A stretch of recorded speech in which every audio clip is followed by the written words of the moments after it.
Hey guys, welcome back to the channel. So before we get into this video today, we want to ask you guys to please like the video and also subscribe to the channel. Also on YouTube, if you'd like, become a member. And on Patreon, we have some exclusive videos and content over there too. So go check that out as well. I had a perfect example of what a man was in my life by my father. My parents has been together for 36, 37 years now, and it's a beautiful thing. I grew up in a 3-parent household, my mom, my father, and my grandmother. And I knew what a woman was, not a bad bitch. Okay, what's the difference? A woman. Okay. A bad bitch is a person who's just, you know, girl, I'm a bad bitch, you know, I'm doing this, I'm doing that. I look the part, but I don't act the part. Okay. You know, and it's a lot of women who are bad bitches. And I say bitches in a way, not to degrade a woman, but just to go off the aesthetic of what they deem is a boss chick. Now, a woman for me is handling your own, but knowing how to cater to a man's needs, right? And I think a lot of times when you get that aesthetic of like, I'm a boss, like I'm a this, I'm a that. No, baby, like, but you can't cook. Okay. You don't know when to be quiet. You don't know how to allow a man to lead. Yeah, but I'm not seeing anything wrong with what he just said, because he's basically just stating his preference, you know, what he saw growing up in his household.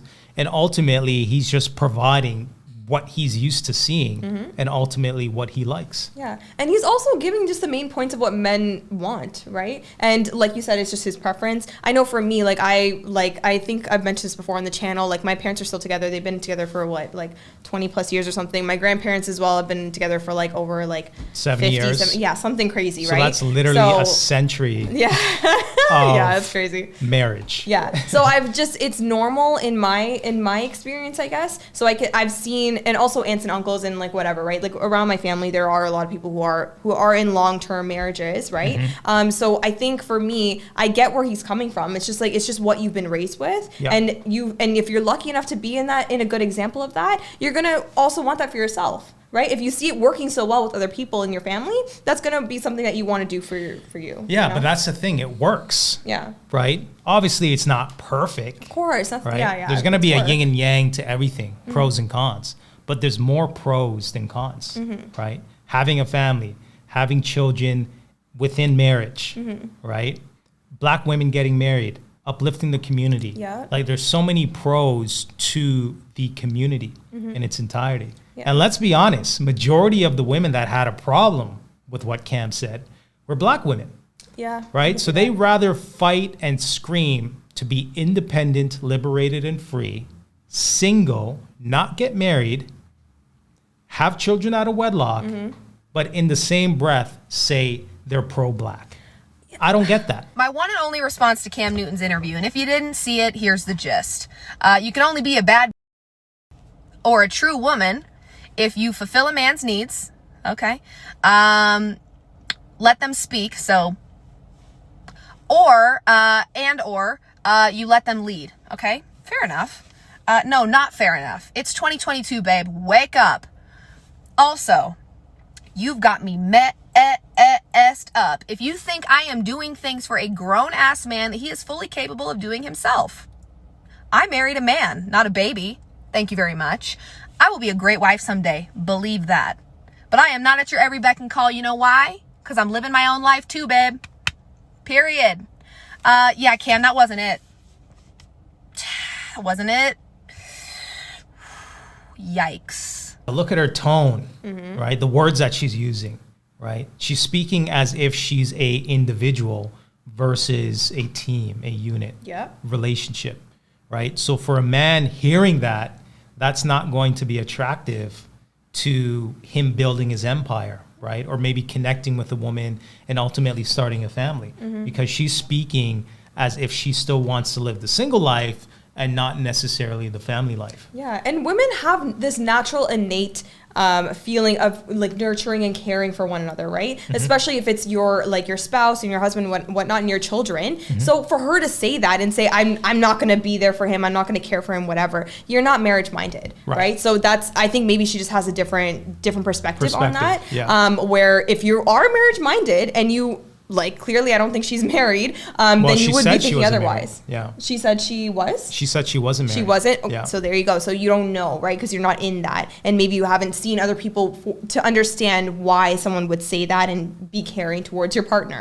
It's obvious, right? Yeah, I mean, it seems like she's speaking from a place of hurt, right? She's probably allowed Ray Rays and Pookies to, do their thing. And ultimately she got hurt. Tainted. And now she's basing relationships from her anecdotic experiences from those guys she chose poorly. It's not a reason to excoriate him. It's a reason actually to feel sad and say, brother, we want to help you get over to this place because right now you are as antiquated as it comes. Exactly. That's the word I would use. Disrespectful, antiquated. And the other thing I'll say is he's a free agent, so it's also ill-advised. Once you kind of go against the woke movement, ultimately people want to cancel you. Right? So if you're not going with the masses and what's happening in today's society, then it's a wrap. You know what I mean? So I think for Cam Newton, he's just simply exercising his First Amendment, free speech, saying what's on his mind, what he's used to, what he's accustomed to. And I mean, that should be it. You know what I mean? If you disagree with him, then you disagree with him. I don't think he should be dragged in the media and be called misogynistic and toxic and all this. Like, it's just ridiculous. I think the other component is there's some sort of accountability. Because if I'm a woman, a modern woman, and I can't cook or clean, oh, and then you feel away. Then you feel away about it. And you're like, don't talk about me like that. Don't talk about me like that. So instead of saying like, yeah, like maybe I can't cook and clean. Maybe I need to work on myself. Yeah. Maybe I need to develop myself. Nah, that's not the conversation. Yeah. You know what I mean? So I think that's where the pushback comes into play, because what he's saying actually aligns with who they are. Mm-hmm. So I think that is also the point where women need to take some accountability for their own emotions and really just get themselves in check to say, if I'm feeling triggered by what this man is saying, what exactly did he say that triggered an emotion out of me? So if it was the cooking aspect, if it was the cleaning aspect, if it was the staying quiet, whatever, maybe there's something there that could teach you something to improve on for yourself. Right? So instead, kind of change the lens. So keep the same thing, whatever he said, and just kind of switch it to say, okay, wait, maybe I'm thinking about this in a different way, or I should look at it in a different perspective, and this could actually work for me. Right? So, I mean, let me ask you, like, were you offended by what Cam Newton, No. Because you cook, you clean, you're not loud, you're not obnoxious, right? So you're not the things that he mentioned in the video. All right, guys, let us know what you think in the comments section below. Do you agree with Cam Newton? Is he spitting facts? Let us know.